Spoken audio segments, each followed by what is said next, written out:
So thank you. And for our next segment here, I would like to introduce some research engineers from a university in southeastern Finland called XAMK, X-A-M-K, and I'm sure that I've mispronounced that. But I have a presentation today from Inka Mukonen, who is going to show how she has worked with the sawmill industry in that region to create EPDs for a group of regional sawmills. And we're going to be joined as well by Arno Hatsala, who is a research engineer at the university as well. So thank you very much for coming and welcome, Inka. Thank you, Eli. Hei ja kiitos Ilaille kutsusta. Minun olisi tarkoitus tänään esitellä sahatavaran ympäristöselosteen laadintaprosessia. Ensiksi ajattelin, että olisi hyvä esitellä itseni. Minun nimeni on Inka Muukkonen. Valmistuin joulukuussa rakennusinsinööriksi Kaakkois-Suomen ammattikorkeakoulusta, joka tunnetaan myös nimellä XAMK. Työskentelen Savonlinnan teollisen puurakentamisen laboratoriossa ja olen ollut töissä täällä nyt lähes 2 vuotta. Olen mukana Beamwise-hankkeessa projektityöntekijänä ja työtehtäviini kuuluu yritysten elinkaariarvioiden laskeminen sekä ympäristöselosteiden laatiminen. Ja nopea katsaus siihen, mikä XAMK on. XAMK on ammattikorkeakoulu, jolla on kampuksia 5 eri kaupungissa Suomessa. Meidän kampuksemme sijaitsevat Mikkelissä, Kotkassa, Kouvolassa, Lappeenrannassa ja Savonlinnassa. Koulutuksen lisäksi meillä on tutkimus- ja kehitystoimintaa, joka keskittyy seuraaviin osa-alueisiin, jotka ovat digitaalinen talous, kestävä hyvinvointi, metsäympäristö ja energia sekä logistiikka ja merenkulku. Suomen lisäksi meillä on myös useita kansainvälisiä yhteistyökumppaneita. Ja tässä on työpaikkani, teollisen puurakentamisen laboratorio, joka on osa Savonlinnan tutkimus- ja kehitysyksikköä, joka keskittyy metsään, ympäristöön ja energiaan. Laboratorio valmistui vuonna 2023 ja on erikoistunut erilaisiin tuotekehitystestauksiin. Tämän lisäksi meillä on useita rakennusalaan ja tuotekehitykseen liittyviä tutkimushankkeita, joista yksi on tämä Beamwise-hanke. Ja sitten nopea katsaus tähän Beamwise-hankkeeseen. Hankkeen tavoitteena on auttaa pienyrityksiä laatimaan ympäristöselosteita heidän tuotteillensa. Lisäksi hankkeessa tutkitaan, kuinka tuotteen EPD:n hiilijalanjälkitiedot voitaisiin integroida rakennusmallinnuksessa käytettäviin BIM-objekteihin. Olemme jäsentäneet hankkeen 4 eri yritysryhmään. Näistä ryhmistä 1 ja 3 ovat yhdistyksiä. Ryhmässä 1 on sahatavaraa valmistavia yrityksiä. Ryhmässä 3 on hirsiä valmistavia yrityksiä. Ja ryhmä 2 koostuu 2 betonielementtejä valmistavasta yrityksestä, kun taas ryhmä 4 sisältää 7 yritystä, jotka valmistavat pääasiassa puusta tehtyjä seinä- tai kattoelementtejä.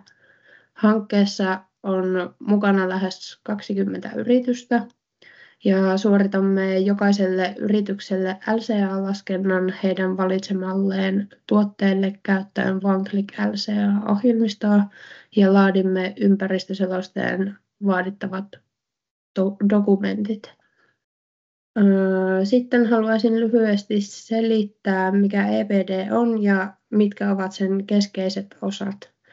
Eli EPD on tyypin 3 ympäristösertifikaattiasiakirja.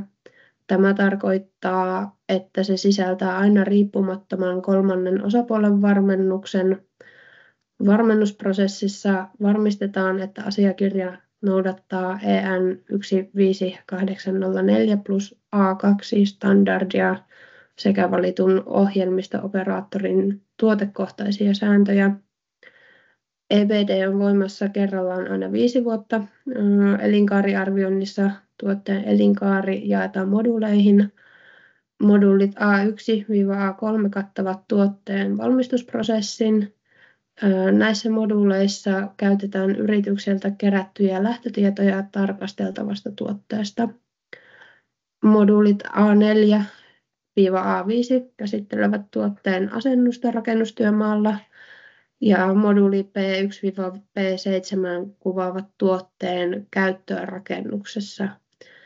Ja moduulit C1 ja C4 käsittelevät tuotteen purkamista elinkaaren lopussa sekä purkujätteen käsittelyä. Näiden lisäksi ympäristöselosteessa kuvataan moduuli D, joka kuvastaa tuotteen elinkaaren ulkopuolisia vaikutuksia. Rakentamisen käyttöön ja purkamiseen liittyvät moduulit perustuvat pääasiassa yleisten käytäntöjen pohjalta luotuihin skenaarioihin. Ja näin sahatavara EPD-projekti meillä eteni, eli Piimaisprojektissa yritysryhmä 1 koostui 5 Suomen Sahayrittäjät ry:n jäsenyrityksestä. Suomen Sahayrittäjät ry on toimialajärjestö, joka edustaa pieniä sahayrityksiä ja höyläämöitä. Osallistuvat yritykset olivat kooltaan hyvin pieniä, työntekijöitä määrältään. Työntekijöitä oli noin 1-13 henkilöä.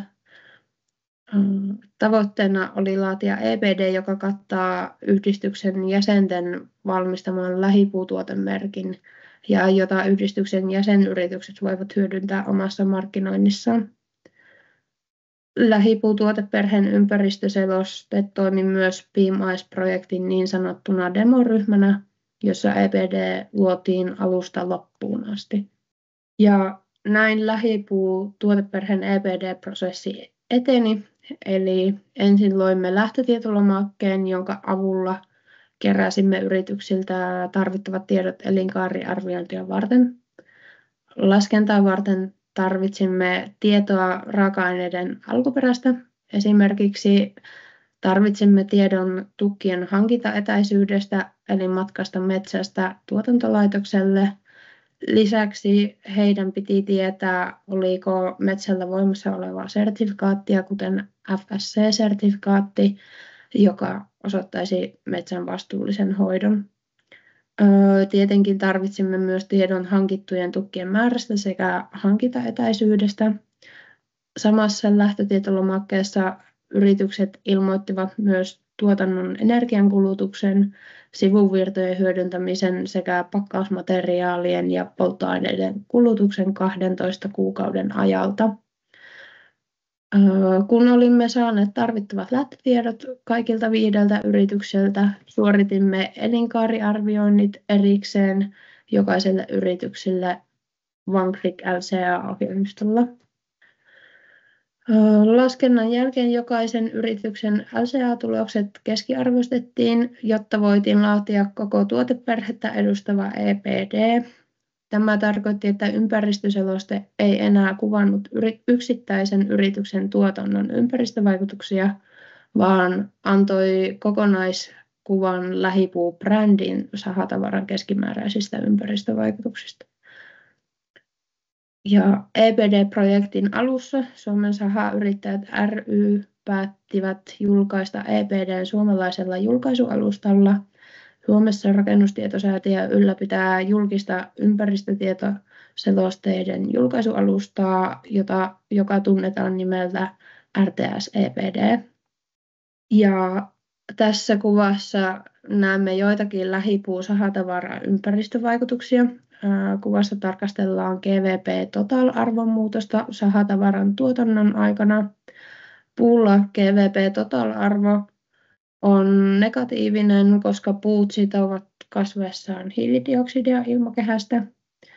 Ja negatiivinen arvo kertoo, kuinka paljon hiilidioksidia on varastoitunut puuhun. Laskenta alkaa moduulista A1, joka kattaa puiden hakkuun metsästä. Moduuli A2 sisältää tukkien kuljetuksen metsästä tuotantolaitokselle. Tässä lähipuuympäristöselosteen tapauksessa kaikki yritykset hankkivat puuraaka-aineensa läheltä ja kuljetusmatkan keskiarvo oli vain noin 65 kilometriä. Sen lisäksi Euroopassa tukkirekkojen päästöjä säädellään Euroopan europäästöluokituksella. Laskennassa oletettiin, että tukit kuljetettiin dieselrekalla, jonka päästöluokitus on Euro 5.